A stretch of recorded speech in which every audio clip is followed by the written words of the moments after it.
Buenos días y ya sabes que es un placer. César Vidal, que está escribiendo en este momento, está preparando un libro sobre las brigadas internacionales, ¿no?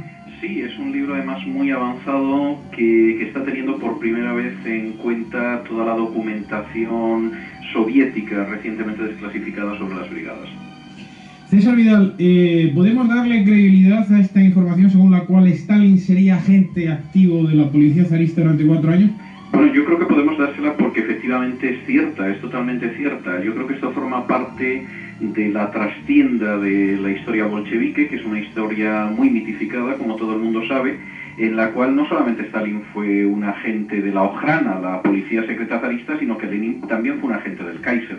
De modo que yo creo que este es un elemento que no es desconocido, que se sabía, que se sospechaba y que finalmente pues ha quedado más documentado de lo que ya estaba documentado. César Vidal, ¿cómo podríamos explicarle a las nuevas generaciones en qué consiste históricamente la figura de Stalin?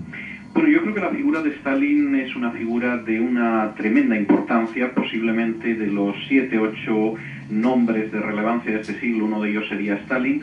Es un personaje al que yo creo que injustamente se le han atribuido todas las grandes perversiones del sistema soviético, y digo injustamente porque la historiografía soviética ha insistido en que Lenin fue un personaje benévolo y popular y de alguna manera Stalin no fue sino la perversión del sistema soviético, y injustamente porque de hecho los grandes crímenes de Stalin, esos grandes crímenes en masa que caracterizaron al sistema soviético, no empezaron con Stalin, sino que empezaron ya con Lenin. Los campos de concentración, las represalias sobre familiares, la utilización del terror de masas, los fusilamientos multitudinarios, pues es algo que empezó con Lenin, y en ese sentido Stalin simplemente volvió a interpretar con variantes la partitura que había escrito su maestro, que era Lenin. Pero Stalin tuvo una tremenda importancia por el hecho de que no solamente significó el gran auge territorial de la Unión Soviética.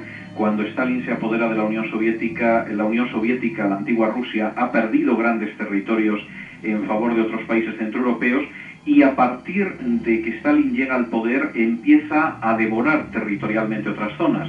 Se apodera al finales de la década de los 30 de casi media Polonia y lo que luego serían poco después las repúblicas del Báltico, Estonia, Lituania y Letonia, y al término de la Segunda Guerra Mundial, guerra a la que él contribuye extraordinariamente a la hora de derrotar a Hitler, de hecho consigue extender la influencia de la Unión Soviética pues hasta la mitad de Alemania. En ese sentido, la importancia histórica de Stalin es extraordinaria, no solamente porque contribuye a cimentar sobre unas bases que no ha inventado él la Unión Soviética, sino porque además crea toda esta dialéctica de división del mundo en dos bloques y todo lo que fue la Guerra Fría. En ese sentido, insisto, casi toda la gente que ha venido después se dedicó un poco a ir construyendo, a ir viviendo de las grandes conquistas territoriales de Stalin.